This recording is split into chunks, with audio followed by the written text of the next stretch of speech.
Okay, welcome. Just do a quick video to show you some dampness problems with this. It's a Georgian terrace built around 1830s, sort of late Regency period. We're in a basement. I say basement, it's actually more of a semi-basement. There's not actually any walls which are actually earth retaining. It's still got some damp problems though. So as you can see here, they're always damp to some extent. As you can see, plaster's already fallen off the wall, all along this party wall here. It's pretty obvious what you can see. Dampness everywhere. Floor plaster all coming off the walls. A lot of this actually is lime. There's a lot of lime plaster here, but the vast majority of it is cement. But the main thing I wanted to show you, a couple of things in here. Client was concerned about this horizontal crack to chimney breast. Actually, Feddy could diagnose it pretty quickly. It's actually just a corroding piece of iron in the chimney breast. And the dampness, basically, that's in the lower part of the structure, is allowing that iron to corrode and expand, which is causing this cracking. So really all it needs doing is plaster coming off and remove the metalwork, and obviously have to assess precisely what it's doing. It might be supporting the brickwork over a fireplace opening, so obviously some kind of alternative support will be needed, but that's all pretty easy to sort out. So the main reason, so we've got a dampness problem here, and quite a few different causes which are contributing towards it. So you can see I've had a few floorboards up, and the floor is a little bit springy, not too bad, but it's you can see the dampness again to the walls, but giveaway signs also. It's in the corners. You've got the skirting boards rotting, putting back some carpet. These are the sorts of things that you might see in your own house, which are sort of early signs of problems. Perhaps if you've got floorboards exposed, what you tend to find, if you've got excessive moisture in the subfloor underneath these floorboards, is that the moisture will condense on your nails which secure the floorboards to the joists, and so you'll start getting staining around the nails, and sometimes that's the first thing you'll see, but that means that there's too much moisture under the floor, and you'll then be wanting to lift a few floorboards and see what's going on. So over here, so obviously Georgian period, and there wouldn't be any damp-proof courses in the structure, not necessarily always a problem. Here the floor I think has actually been taken up and replaced at some stage, probably in the middle years of the 20th century. Still no damp-proof courses underneath, but the joists don't seem to be the original. None of the joists seem to be embedded in the walls, which is a good thing, but over this side there is actually some joists which are basically embedded in some of the oversight, so in direct contact with the damp oversight, so moisture is just transferring straight into the joists and they're starting to rot. Here we've just starting to get a bit of an outbreak of rot here on this wall plate, and all these timbers are damp, moisture content over 40%, just saturated essentially. But again, the interesting fact here, there's the oversight, which is essentially, so you've got the joist sitting on a sleeper wall here, and then the oversight is this earth at the bottom. This is very, very wet to touch, and interestingly, we do have a foul drainage pipe here, which basically runs underneath the floor, and so you can go underneath the floor. I don't know if I'll be able to show you. Probably not. But basically there's a foul smell underneath the floor, so it would seem, although I haven't now defined an actual damaged section, I wouldn't be surprised if there's a leak somewhere under here contributing to the problem. So again, dampness all here, asbestos ceiling falling down. Moving outside, so what is causing this? Well, firstly, there are obviously some defects with the floor, as I mentioned.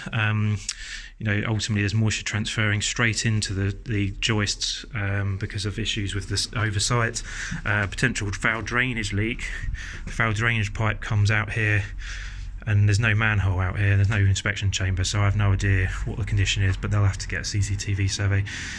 We do have a little bit of surface water drainage here, thankfully, and the ground is sloped into it, but it's not doing very much because it's completely blocked. So when it does rain, that will just overflow and this whole area will be underwater essentially. A lot of it will go into this old coal store, but ultimately still not very good.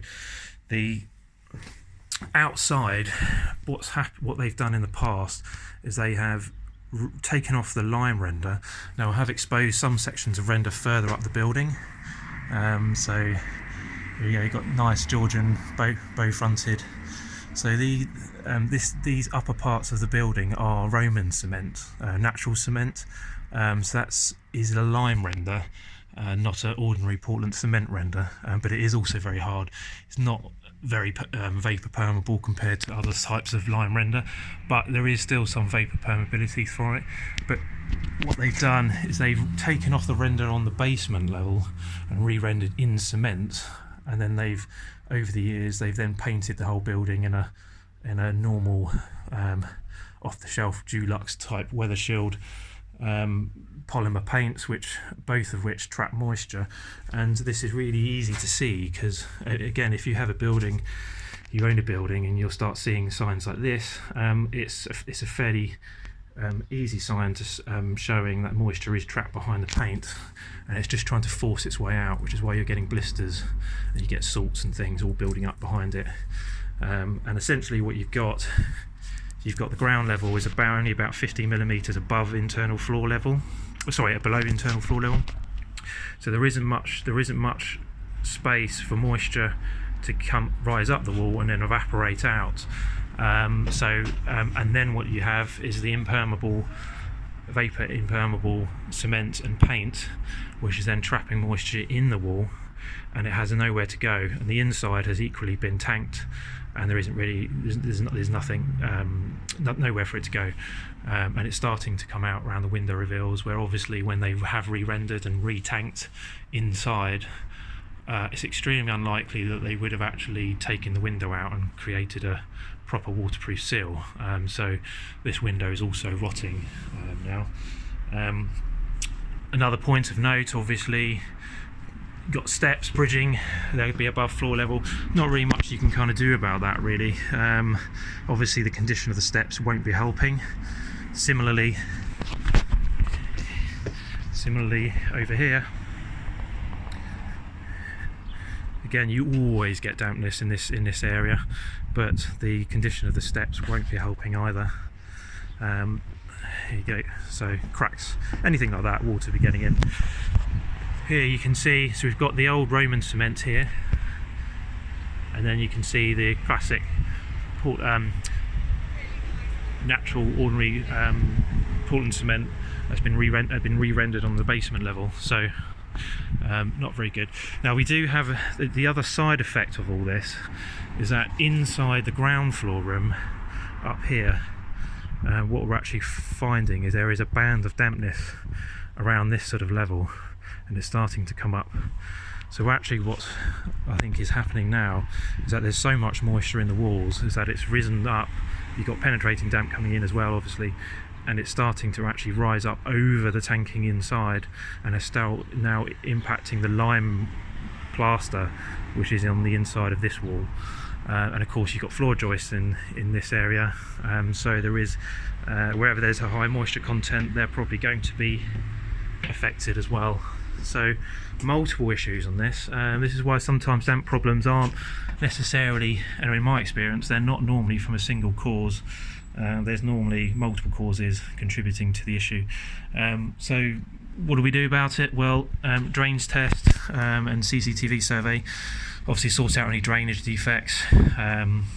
Ground level here, I mean, it's all a bit naff anyway out here, so I mean, really renew the steps, take this concrete up, clear the blocks, surface water drainage, clear the subfloor vents, possibly put in another vent over here. All this render needs to come off on the basement level and re-rendered in a lime render, and really really they ought to sort of bite the bullet really, and now strip the paint off the rest of the front elevation and put a nice mineral paint, clay-based paint on it. I mean, we are facing the coast here, so ultimately it is very exposed. As you can see, there is the sea. So on the inside, we're going to have to, the client's already aware, they're going to do a refurbishment, so it's not too much of a hassle, but essentially it's going to be a replaster. Ideally, what needs to happen here is not for the internal walls to be tanked. I know it is a semi-basement, but the best way really is for a building like this is to ensure it's built of vapor permeable construction. So ideally you want internal finishes to be of vapor permeable materials. Obviously I think we're going to have to separate the plaster from the damp walls. So that will probably mean battening out and put a lime plaster over that. I mean, this is a listed building as well, so there's going to be some issues in that respect. The floor, to be honest, the damage isn't actually too bad. I think really once these other issues have been sorted out, I think pretty much most of the floor is going to be okay. There is a kitchenette on the other side of this wall, which is another story. The floorboards are caving in, so I think they're going to have to take that floor up and replace much of it. But that's about it really. So yeah, I hope you enjoyed the video. Let me know if you've got any comments.